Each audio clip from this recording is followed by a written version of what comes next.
Bienvenidos a una nueva edición de Vigo Debate aquí en Televigo y viendo la situación de nuestra sanidad que hemos comentado en otros programas, en los debates políticos que tenemos, por ejemplo, estoy percibiendo sobre todo entre los pacientes pues un lío de por qué están protestando, cuáles son las reivindicaciones, por qué quieren un estatuto marco propio los médicos, qué está pasando en la atención primaria, en fin.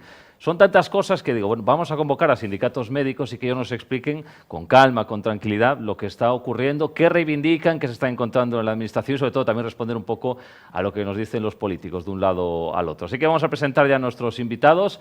Saludamos en primer lugar al presidente del sindicato Omega, Manuel Rodríguez Piñeiro. ¿Qué tal? Muy buenas tardes. Muy buenas tardes.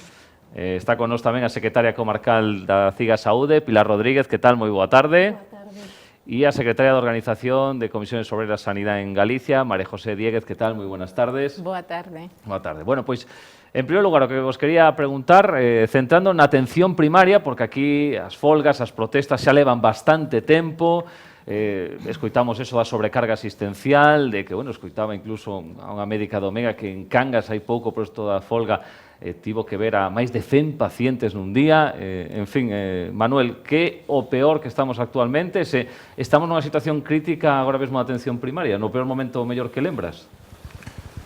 É un dos peores momentos que lembro. Eu xa lembrei outra época onde tamén hubo un déficit importante de médicos e supuxo xa un quebrantamento no que é a atención sanitaria. Neste momento temos un déficit moi posiblemente máis importante que naquela ocasión. Temos, a súa vez, algo que pasou, que é curioso, despois da pandemia, a demanda por parte dos usuarios incrementouse de unha maneira notable. Iso, unido a que hai un déficit de profesionais moi importante, está generando unha sobrecarga nos centros de saúde e os profesionais están realmente esgotados. Entonces, o que temos que ter presente neste momento é que temos que racionalizar un pouco o que é a demanda, pero temos que pedirlle aos nosos compañeiros médicos que boten unha man. E para botar unha man teñen que dedicar máis tempo e sacar tempo da súa vida privada e familiar para dedicarlle a atención aos pacientes. Temos que este momento Sergas, que está facendo? En vez de facer iso, pon un parche. E que parche é? Que fai que un médico se vexe obligado a ver un número, como tú moi ben dixeches fai un pouco, un número super excesivo de pacientes.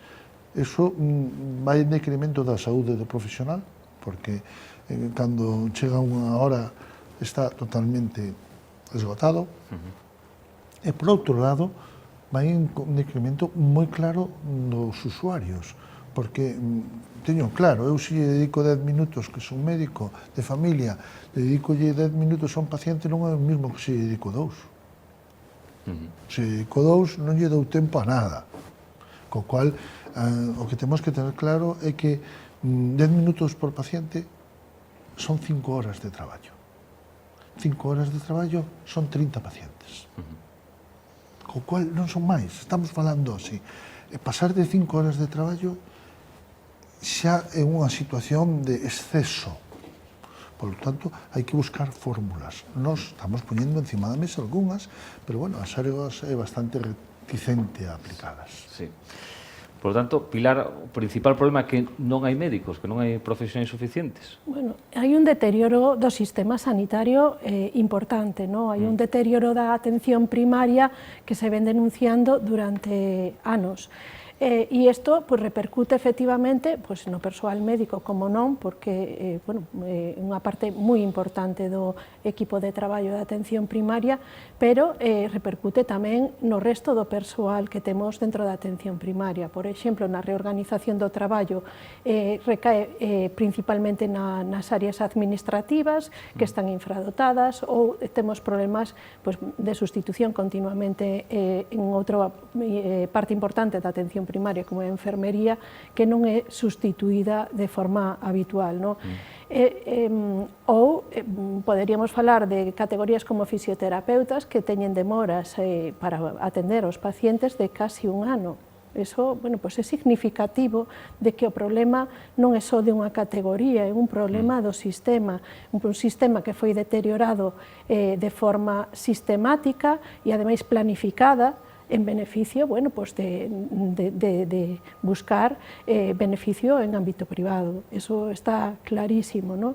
Y, bueno, pues eso está tendo unha repercusión. As demoras nas citas, que en esta área sanitaria superan as 3 semanas para acceder a un médico de familia, as demoras a acceder, como decíamos, a fisioterapia, ou a, bueno, por exemplo, demoras en citas de analíticas que superan casi un mes, ¿no? Esto está nas hemerotecas. Por lo tanto, é necesario bueno, pues que se tomen medidas e se tomen medidas en todos os ámbitos, e en eso CIGA Saúde está defendendo no ámbito das folgas que temos convocados en estos momentos de atención primaria de que hai que tomar medidas, principalmente pues, en limitar a asistencia que se pode atender por profesionais, sí, pero facer, digamos, unha acción de choque para poder bueno, pues, tomar medidas no inmediato, pero tamén mirando cara a futuro, vendo as necesidades que temos de cara pues eso, a un futuro próximo, que necesidades de dotación temos, que carteiras de servizo vamos a precisar para que teñamos unha atención sanitaria de calidade e podamos prestar atención sanitaria de calidade e, bueno, e unhos puntos de atención continuados, que non somos files defensores da doble prestación de médicos de familia e PACS de forma diferenciada, porque demostrou ser un sistema eficiente, pois totalmente dotados con capacidade de resolución, xa que, bueno, o sistema sanitario ben dotado, unha atención primaria ben dotada, resolve o 90% dos problemas de saúde da xente, e iso tamén ten unha repercusión a nivel hospitalario. Sí. Seguramente coincides os tres nestes problemas que estades comentando da atención primaria.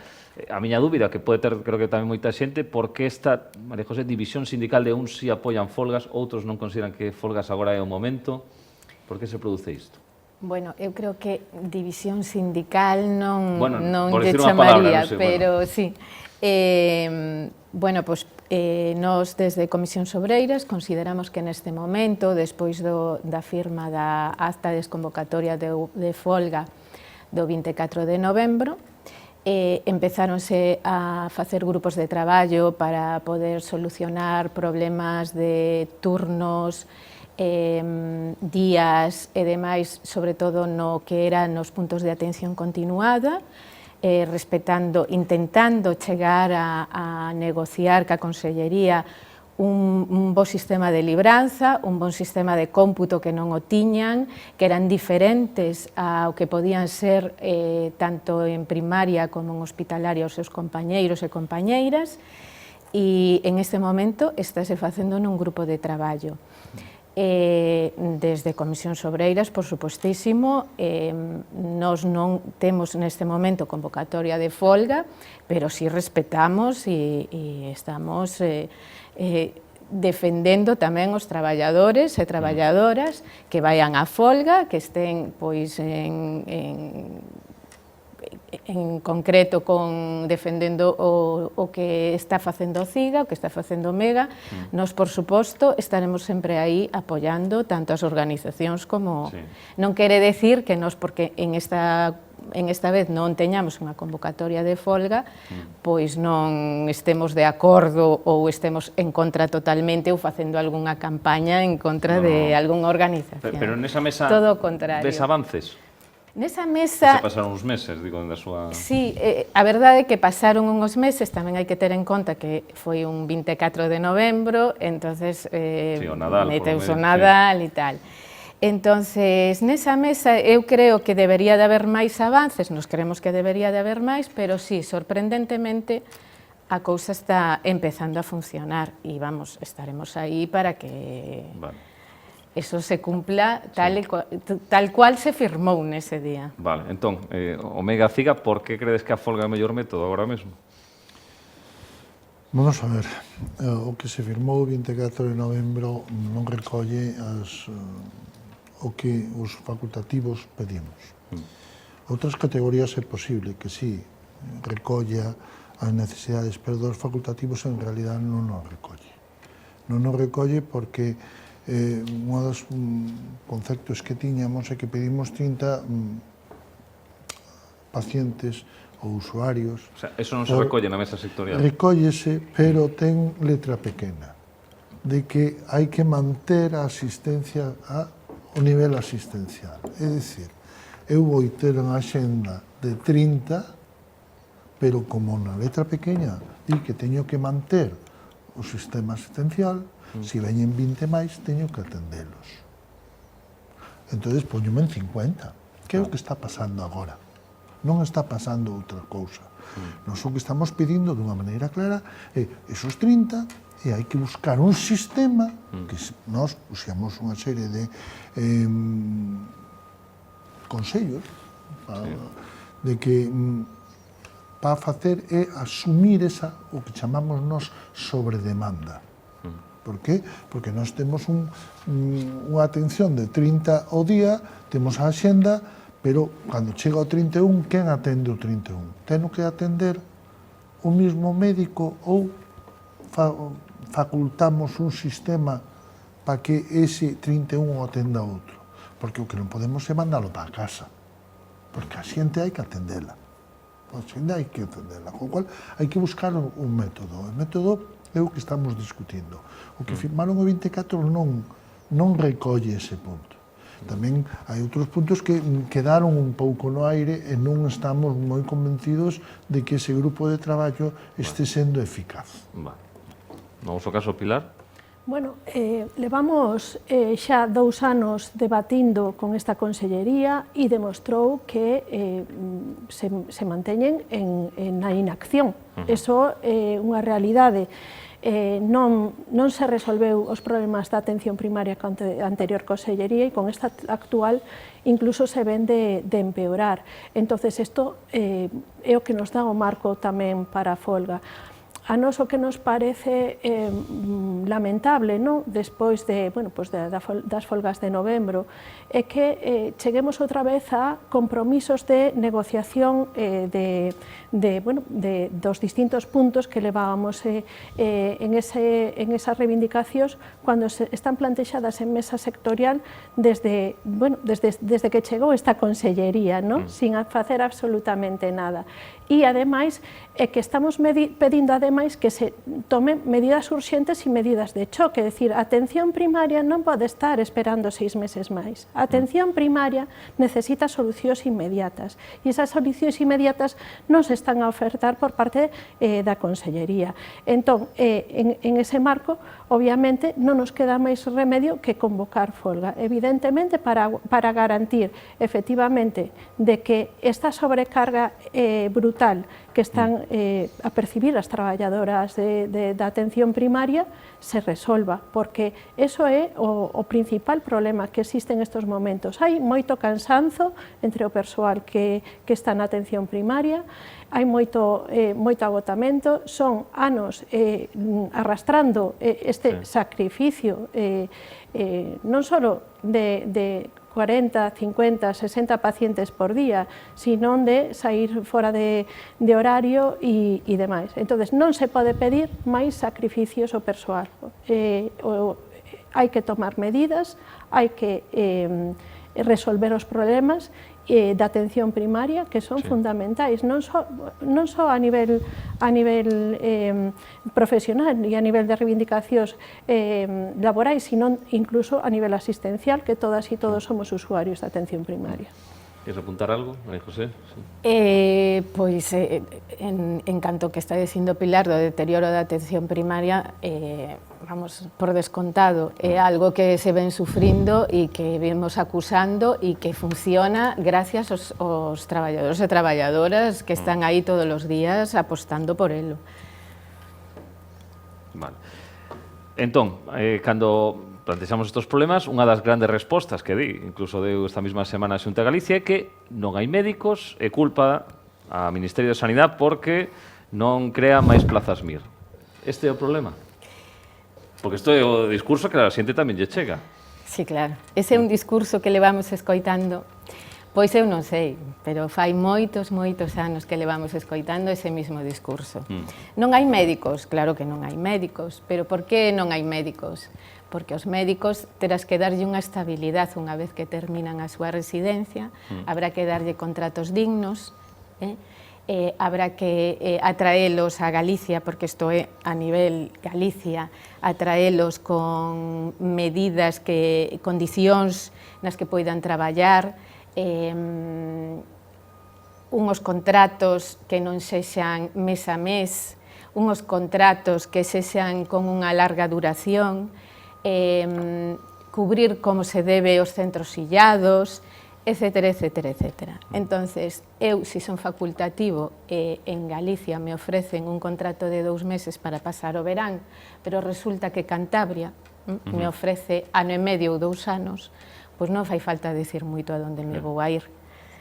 O sea, que existen moitas diferencias entre comunidades autónomas. Moitas diferencias. Habrá seguramente quen teña condicións peores, descoñezco, pero desde logo, se queremos atraer médicos a Galicia, tenemos que poñer cousas encima da mesa e facer atractivo que se veña a traballar a Galicia. Por tanto, Manuel, faltan incentivos para que a xente se quede... No, primeiro vamos a explicar un pouco a situación. Nós levamos denunciando máis de 15, 16 anos que isto iba a ocurrir. Por qué? Porque as facultades si fan médicos, salen médicos suficientes. O que non se forman é médicos suficientes vía MIR, na especialidade. Para que a xente entenda, o médico primeiro ten que estudiar moitísimo no bachillerato para poder sacar unha boa nota para a selectividade. Xa estamos collendo o millor. Fan 6 anos de carreira, pero son 6 anos de carreira teórica. Teórica. E despois teñen un ano xusto no medio para presentarse ao MIR. Ese ano dedícano intensamente, máis o último ano de carreira, para preparar o MIR. Presentanse ao MIR e teñen 4 ou 5 anos de especialidade práctica, é dicir, de traballo de formación práctica. Estamos falando de 11 anos de formación. Con cual, se ti non faz eso, que o que non fixeron todos os gobernos anteriores, non estamos falando deste, estamos falando de todos, de dereita e de izquierda, non fixeron formación suficiente. Entón, agora temos unha serie de xente que se está xubilando, que se está marchando, e que non temos reposto. Non temos reposto porque non se formaron. Con cual, atraer médicos, que estamos atraendo? Moitos médicos de fora. Médicos mal formados. Médicos, algúns con formación teórica, pero non práctica. Están neste momento facendo algo que é totalmente ilegal e que hai que denunciar. Estánse contratando neste momento nos servicios de atención primaria, en algúns PAS, médicos que non teñen formación MIR. Médicos que teñen formación teórica, pero non teñen formación práctica. Iso é un auténtico peligro para a población, porque son xente que non está preparada. Entón, aquí temos un problema. O problema que temos é iso. Entón, por iso eu vou ao que dixen ao principio. Temos que pedirle aos nosos compañeiros, si ben formados, que asuman esa carga laboral excesiva mentras non se pode repoñer toda esta situación que temos. E repoñer toda esta situación que temos non se vai a repoñer hasta o ano 35 como mínimo. Estamos falando de moi largo plazo. Por que? Porque decir que non hai médicos é falso. Perdóname. Perdóname. Non, dicen que sí había médicos, pero que non se quedaban en Galicia. Justamente, hai médicos, neste momento hai 8.000 licenciados ou graduados en medicina que non teñen formación MIR e son españoles. Co cual, temos médicos, o problema é que temos que formalos, acabar de formalos. E iso é o sistema MIR. O sistema MIR é acabar de formar a todo este persoal. Entón, aí poderíamos solucionar o problema, pero claro, para formar ese persoal son 4, 5 anos. Estamos no 26. poñémonos no 30 para que acabe a promoción deste ano. Sí. Con o cual, hasta o 35 non temos de cambio seguro, eso seguro. Claro. Con o cual hai que pedirlle un esforzo moi grande aos que temos para que cubran as necesidades. É verdad, o sistema sanitario de atención primaria foise deteriorando lentamente por todos os lados. Que hai falta de personal de outros, pois sí.